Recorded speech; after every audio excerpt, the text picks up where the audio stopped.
Indonesia হাজারো দ্বীপের দেশ, কিন্তু আজ এই দেশটাই বিশ্বের সবচেয়ে বড় মুসলিম দেশ। কিন্তু থামুন, একটা প্রশ্ন, ইন্দোনেশিয়ায় ইসলাম এসেছিল কিভাবে? যুদ্ধ দিয়ে, রক্ত দিয়ে, নাকি তলোয়ার দিয়ে?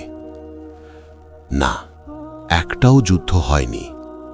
সপ্তম শতাব্দী, সমুদ্রের ঢেউ কেটে কয়েকজন মুসলিম ব্যবসায়ী আরব উপদ্বীপ থেকে এসে পৌঁছাল ইন্দোনেশিয়ার দ্বীপগুলোতে। তারা ছিল না রাজা, ছিল না সেনাপতি, তাদের হাতে ছিল না কোনো অস্ত্র। তাদের একমাত্র শক্তি ছিল আখলাক। তারা ওজনে কম দিত না, মিথ্যা বলতো না, কথা দিলে রাখত। আর তখনই ঘটতে শুরু করল ইতিহাসের সবচেয়ে নীরব বিপ্লব। স্থানীয় মানুষ অবাক হয়ে তাকিয়ে বলল, এরা এত আলাদা কেন? এদের ধর্ম কি?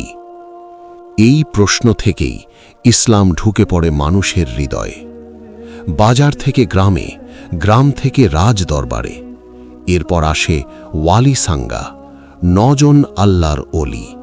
তারা ইসলাম প্রচার করলেন তলোয়ার দিয়ে নয়, বরং সঙ্গীত দিয়ে, নাটক দিয়ে, সংস্কৃতি দিয়ে, ভালোবাসা দিয়ে। তারপর গম্ভীর কণ্ঠ, কোনো জোর ছিল না, কোনো ভয় দেখানো ছিল না, ছিল শুধু একটাই প্রশ্ন, এই ধর্ম কি মানুষকে ভালো বানায়? উত্তরটা ইতিহাস নিজেই দিয়েছে। আজ ইন্দোনেশিয়ায় 26 কোটিরও বেশি মুসলমান, পুরো মুসলিম বিশ্বের 13% একটি মাত্র দেশে। গভীর কণ্ঠ, এটাই প্রমাণ ইসলাম সবচেয়ে শক্তিশালী হয় যখন তা মানুষের আচরণে প্রকাশ পায়। আপনি যদি ভাবতেন ইসলাম ছড়ায় শুধু শক্তি দিয়ে, আজ আপনার ধারণা বদলে যাওয়ার কথা।